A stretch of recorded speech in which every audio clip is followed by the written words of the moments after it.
بسم الله الرحمن الرحيم. الحمد لله رب العالمين،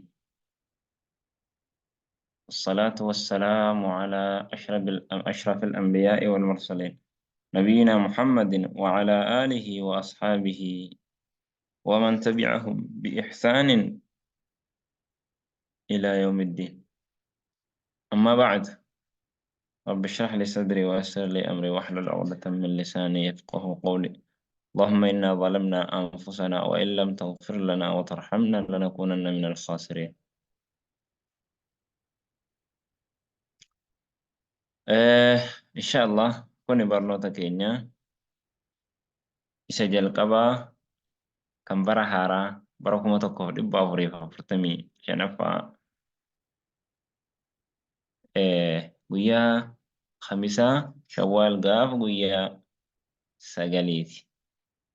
Maashaallah rabbi nurraa haa qeebaluu. Kan garee markata saalihiin irratti karaa Appii baratamuu barnoota leenjii qubee sifaa wajjin makhrajaa wajjin waa hundaayyuu walitti qabata waa'ee qubee arabiffaa barnoota leenjii akkaataa deemsa isaa. Kanaaf kitaabni nuti qara'uu deemnu kitaaba Tahdhiib Riyaadati Lisaan ala nutqi بأحرف القرآن. تهذيب رياضة اللسان كوني قل ليس رياضة اللسان لنجي الربا قل ليس قرو لنجي الربا قرو الرمنكي أكا قرام الرمنكي أكا سرات أكا بريد على النطق بأحرف القرآن وبيلي قرآن رد دبته الرد وبيلي قرآن دبته الرد الربا كي لنجسو الرمنكي أكا قرآن قرأ داف سرته قرآن قرأ داف بريد قرآن قرأ داف مجد سيقلي كن هندي ساتو ونقو دام مالي قرآن ربي لا سري فتي قرأوا كما قال تعالى ورتل القرآن ترتيلا. قرآن ربي قرآن قرئي ترتيلا أي تجويدا برجته كما ثبت عن علي رضي الله عنه وأرضاه. قرآن ورتل القرآن ترتيلا جون قرآن تولتي قرئي تجويدا أك ربي البرا بوفمت قرآن ربي تولتي قرئي. قرآني أمانة وانت إيه جتش ربيتي وانت إيه كلام ربيتي وانت إيه هاسوني ربيتي وانت إيه هاسوني ربي الآبري فمي قرأوا قبا كما أنزل أكم أبو فمسنتي يوني في مو إنقرانيو كستن سرسنيو أجج ربي لا بلا ترجج جولتا قرآن ربي أقسم سنتي سري فمي قرأوا قبا. Kanaaf sana hundeeffachuudhaan kan nuti jalqabne kitaaba kana. Qulqulleessuu leenjii qubeedhaa leenjii arrabaa ala nutqi bi ahrafil qur'aan qubee qur'aanaa qara'uu irratti jechuudha.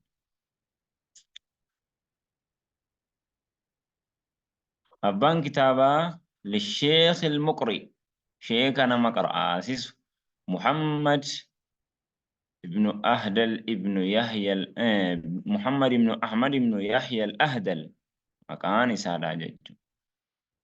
ويليه كتابك أنا ويتقراتي كاتمو اتئانا منظومة تحفة الأطفال نظمي ولا لو تحفة الأطفال كتاب جدموتو كانت أنا جج.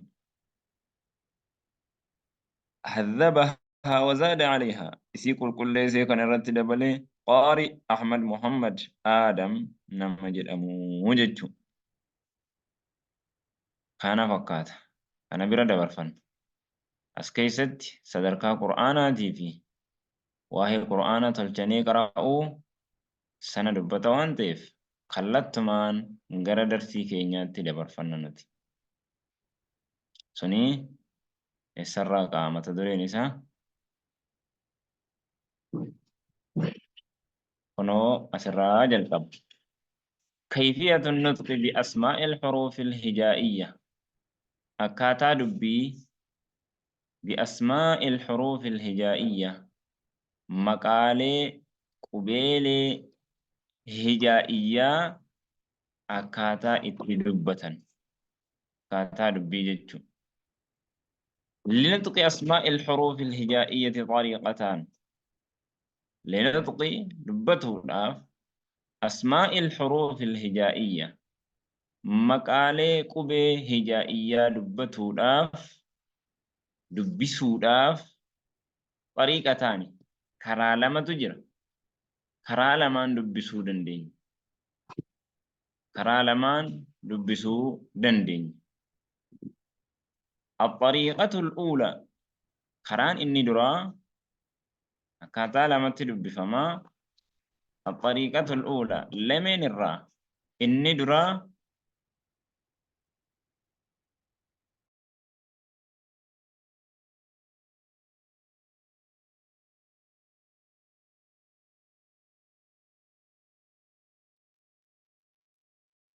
همزة جنة. الطريقة الأولى كران ندرا همزة با تا همزة جنة أسرتي هارت دام. أمس ونسني قالوا قبو أسمانو تا مربوطة أككن ويتدفه يرو الرت دامنو. Fakkeenyaaf hamzat jennee hamzat baa gaafa walitti dhaabnee oofnu taatti dubbisna. Hamzaa taa marbuxaa kana wayita dhaabnu hoo hamza haarratti dhaabna jechuudha. Hamza baa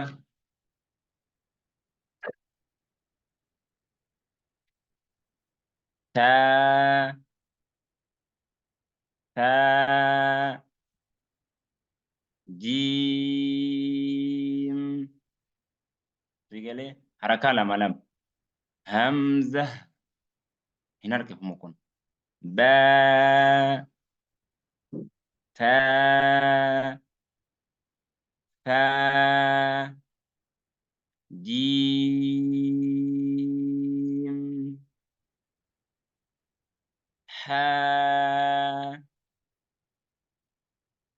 بريتشتي باستا ها مخرج إسارة ها لنجي كوبيتي لافتو متي وني ديمو جرو لنجي كوبيتي وان طيب ها هذا في ها أكا ولتين فكيسين هذا في ها غرغر ها نكوني كنولا ها نكوني إسرابا ولا كالا غرابا كم مخرج بودا كروتين ولا كالا غرابا ها نو كنو ها نكونو أقولا غرابا كناف والأب جرّي كلما مخرج نساني والأب كناف إذا كانت هاتين كراين إذا كانت هاتين كراين يو كست كراتو تاتي هي كان سا والأب كناف ها خو خو فردي سوق أب خو كافي تيو كراتي انتو كافي في خوان غرغر خو دال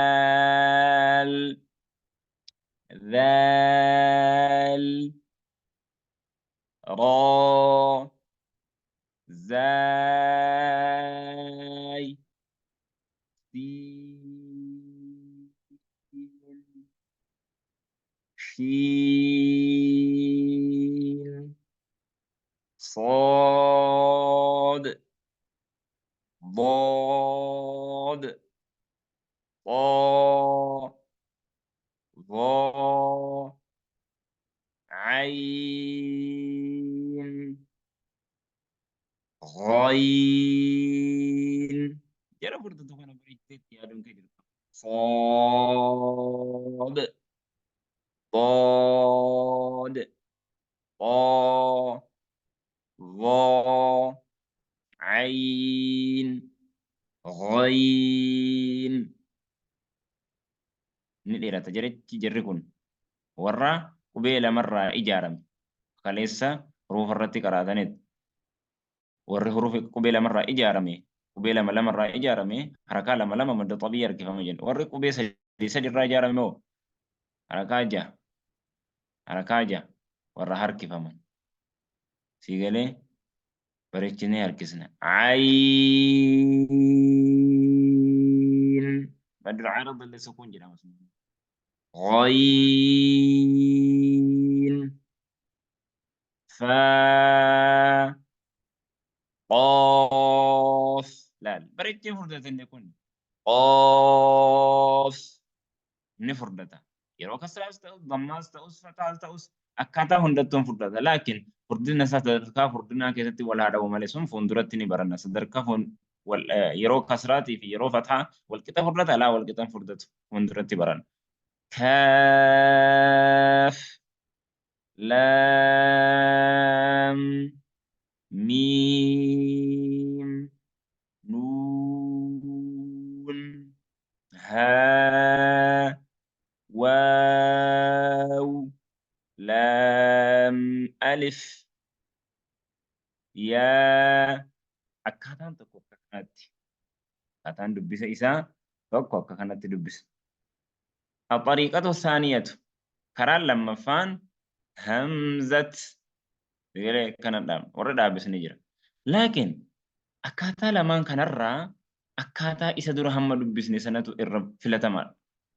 Inni kun sukuun irra dhaabu hamzat baa taa taa warra kana dubbises ni jira laakiin akkaataan kun xiqqishoo si baay'ee hojii laafaadha. Jiim haa xoo daa maaliif yeroo akkana goonu immoo gaafa qubee sadeen kanaan dubbisne thulaatiyyaadhaan qubee sadi irraa ijaarame jechuu nuu kenna gaafa akkana.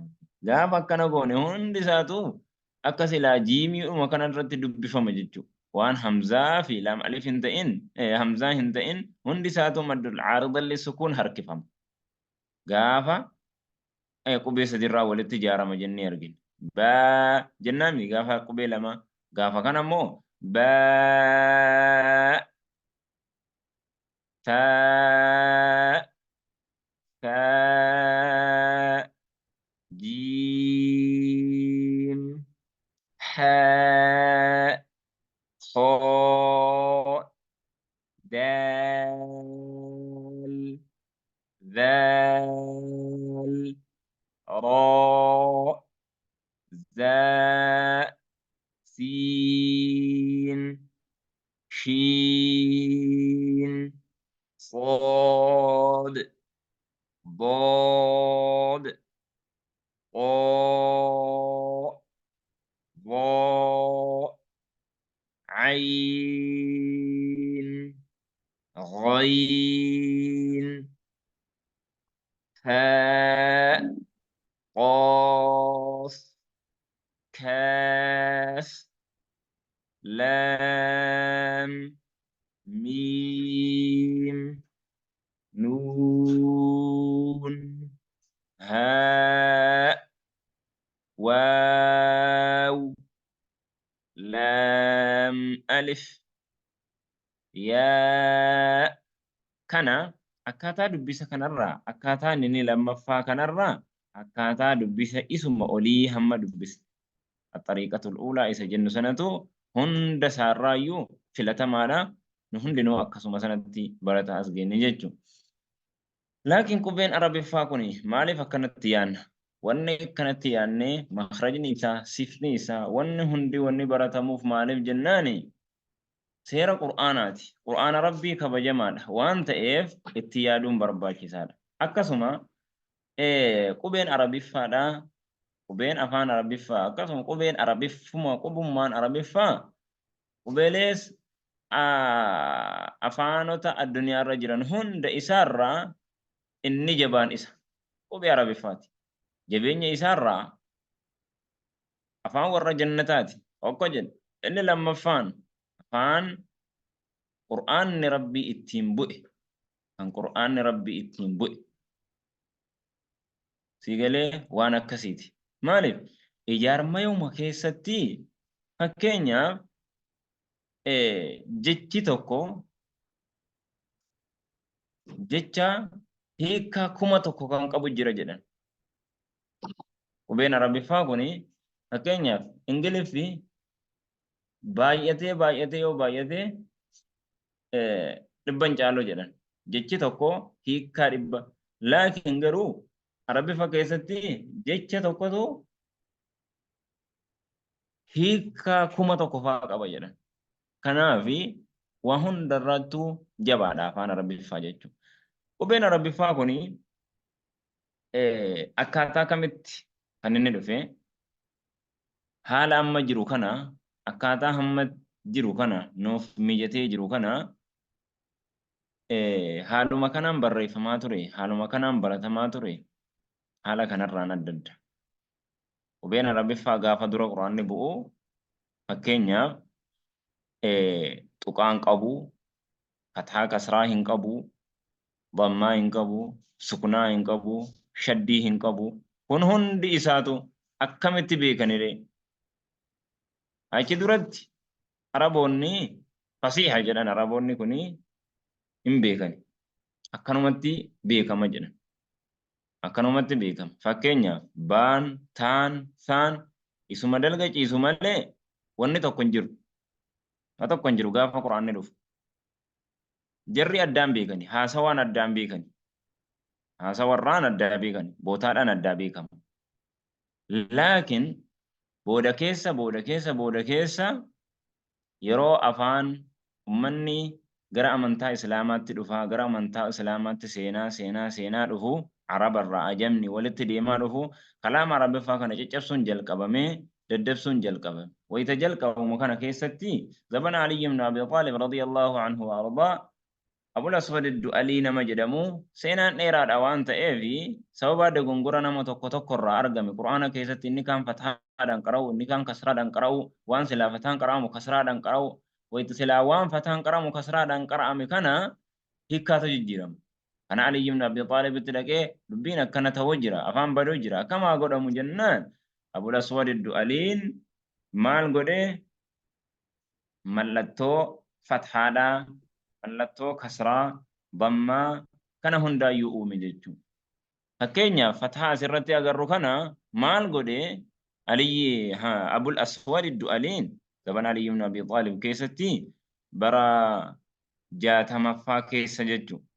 Maal godhe fathaa kana baadhuma ciiftu kanarratti mallattoo diimaadhaan bifa diimaadhaan akkanuma uleedhuma kaa'ee dhiise. Kasraas akkasuma mallattoodhuma diimaa wayii akkana jala kaa'ee dhiise. Dhammaa immoo maal godhee fakkeenyaaf dhammaan as jiraa miti.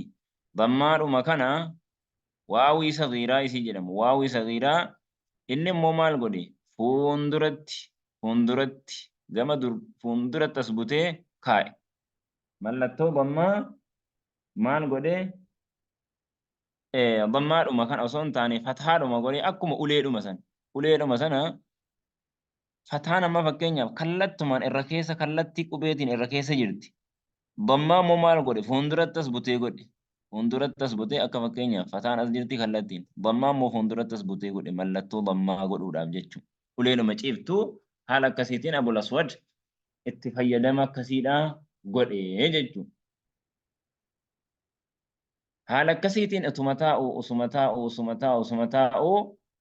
Abul Aswad akkas godhee bara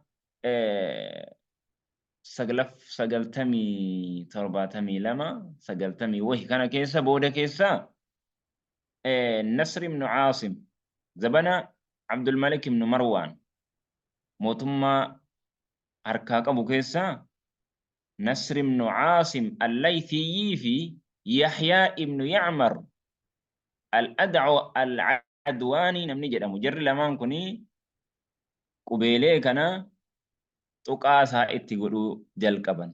Baan fi taan duraan waluma fakkaatan. Baanis tuqaa lama tokko of jalaan qabu, taanis tuqaa lama of jalaan qabu, saanis tuqaa sadi hin qabu ture.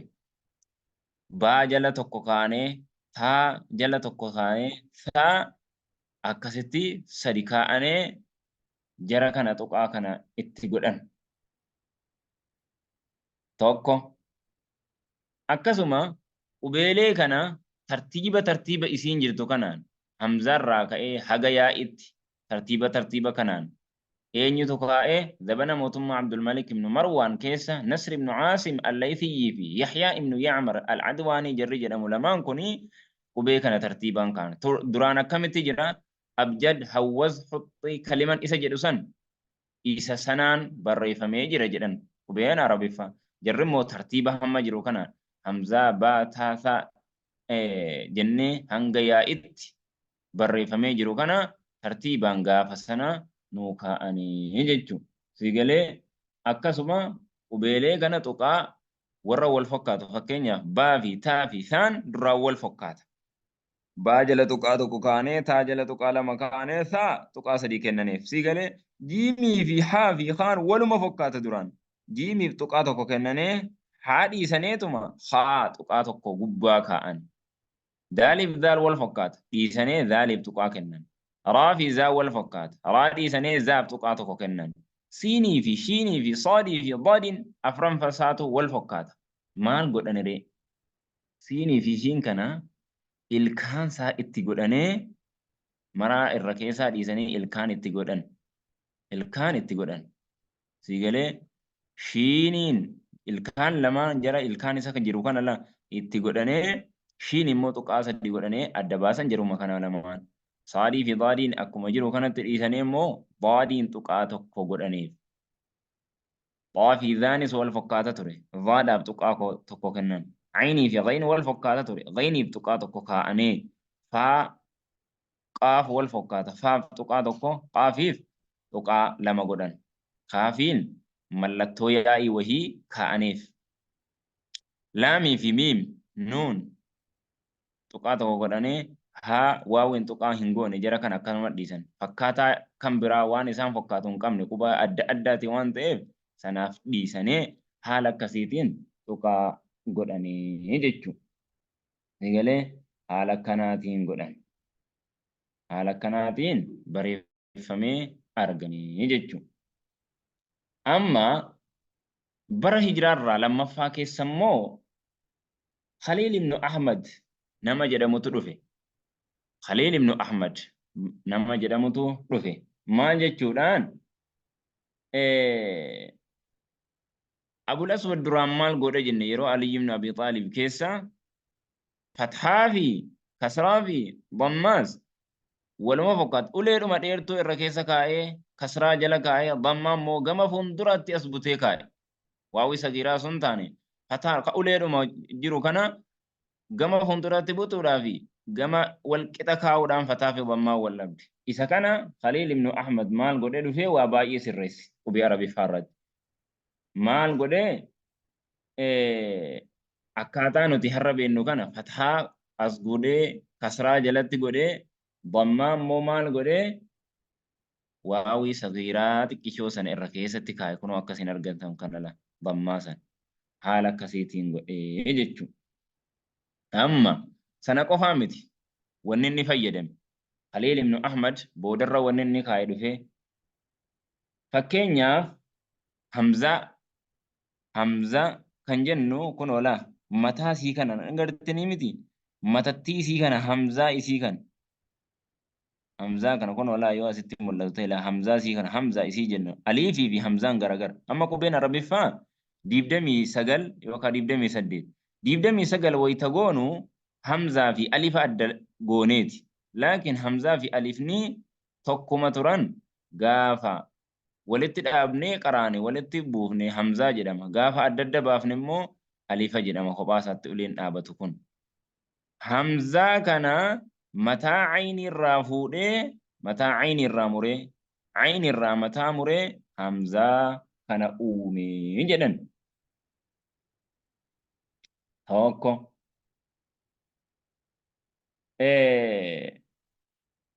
Akkasuma kasraa fathaa akka hamma isinii hime sanatti fathaas uleedhuma irra keessaa buuse. Sigalee amma waan asitti wal dhabe jira. Fathaa irra keessumatti godhe Khaliil ibnu Ahmad kun. Dammaa waawii sagiiraa fuulduratti butee godhe wal dhabsiise. Kasraa immoo jedhan yaa'ii sagiiraati. Ifama isaammaa yaa'ii sagiiraa wahii godhe jedhan. Yaa sagiiraa isii jedhan. Isii sana kaa'e. yaa sagiiraa sana godhee booda keessa osuma jijjiiramtuu akkuma fataa kana uleetti deebitee jedhan yaa'i sagiiraa jala kaa'e mallattoo kasraa eenyu Khaliil ibn Ahmad al-Faraahiidii namni jedhamu. Mallattoo tanwiinaa fayyadamuudhaaf immoo maal godhe Khaliil ibn Ahmad kuni tanwiina fayyadamuudhaaf fathaadhuma tokkoon jiru kana fathaa lama godhe fathataynii godhe tanwiina fayyadamuudhaaf akkas godhe jedhan. Digalee mallattoo sukuunaa hoo maal godhe mallattoo sukuunaa sukuunni amma isa zeeroo kanaa miti isa banaa wayii jira sukuunni akkanatti banaa wayii jira akka bifa daalii kan mataa maalii godhee mataa khaa'iidhaa fuudhee haala hanga kana kunooni gartanii miti haa uleessa kana dhiiseetuma ulee irraa muree hanguma kana qofa irraa fuudhee mallattoo sukuunaa godhee jedhan achirraa fuudhee haa mallattoo haa kana maaliif hin jenne harraa fuudhe jiimirraa fuudhe maaliif hin jenne sukuura haarraa fuudhe wanni jennuufi sukuuna jechuun waan haffalliidha jecha khafiif jedhamu laafaa jedhamurraa haa kana durarraa fudhatee fayyadamee jedhan. Digalee akkasi mallattoo shiddaa shaddii isa jennu shadda fathaa shadda kasraan jennu kun wala shaddii ni argartan asirratti la akka lakkoofsa sadii kan ilkee qabu kan mallattoo shaddii isarraa fuudhee fayyadame mataa shiinirraa fuudhe jedhan mataa shiinirraa fuudhe shiinirraa mataa shiinii kanarraa muratee tuqaa kanas irraa dhiisee mataa shiin fayyadame maaliif shiin irraa fudhanne jennaan shiddaan kun jabeenya agarsiisa waan ta'eef jecha shadiid jedhurraa shadiid jechuun jabaa jechuun jecha sanarraa fayyadamee mataadhuma shadiid jecha jedhu sanarraa fudhatee mallattoo shiin irraa fudhatee akkas godhee jedhan. Hamzaa waslii isa jedhannu jira. Hamzaa waslii hunduratti dhufaa. Hamzaa waslii uleen akkana dhaabatee irra keessa waawiin sagiiraa wahii jira. Hamzaa waslii akka mallattoo fakkeenyaaf saadiitu jira. Irra keessa isaa aliifa kanarratti mallattoon saadii wahii buufama. Hamzaa waslii isa jedhamu. Hamzaa waslii eessarraa fudhate immoo saadirraa mataa saadirraa fudhatee irra kaa'e jedhan. Hamzaa waslii irra mallattoo saadii kanarraa muree achirra kaa'ee jedhan. Maaliif saadii baadiin dhiisee saadirraa fudhate jennaan jecha sila jedhu sila jechuun walitti fufuudha. Maddu silaa jechuun immoo maddii walitti fufiinsaa jechuudha. Jecha sana kanaaf irraa fayyadamee jedhan. Siigalee mallattoo maddii hoo maddii mallattoo maddii dheeressa qaba maddiin. Ammaas irra hin jiru maddiin silaa isin agarsiisa. Fuulduratti ni jira. Maddiin fathaa fi maddiin wal dhaba. Xiqqishoosii irra keessa irratti ni jallata. Maddiin fuulduratti isin agarsiisa yeroo bakka maddii geenyetti. Mallattoo maddii sana ho'eessarraa fudhate jechuma maddi jedhurraa fudhate jedhan. Aliif akkana dhaabee jechuma maddi jedhu sanarraa fudhatee jechuma maddi jedhamu sanatu booda deemaa fathaatti dhihaate jedhan. Kanaaf qubeen arabiffaa iccitii baay'ee kana qaba. Kana hunda isaa irratti beekuun hunda isaatu leenjii irratti godhuun barreeffattanii waan hin jedhe kan haga dandeessanuun barreeffattanii achi kaa'uun irraa fayyadamuun bareedaadha. Qubee kana akkamitti akkana dhufe qubeen nuti akkana har'a bareechinee qaraanu kun deemsa sirna akkanaarra deemsa dheeraa akkanaa haabii ulamoota akkanaatiin dhufee nu gahee jechuudha. Kanaaf nama irraa fayyadamu Rabbi nu haa taasisu. Nama baratee wal barsiisee irraa fayyadamu Rabbi nu haa taasisu. Afaan keenya leenjifannee nama Qur'aana Rabbii akka inni buusitti qara'ee irraa fayyadamu Rabbi nu haa taasisu. هذا وصلى اللهم وسلم وبارك على محمد وعلى آله وأصحابه أجمعين. السلام عليكم ورحمة الله وبركاته.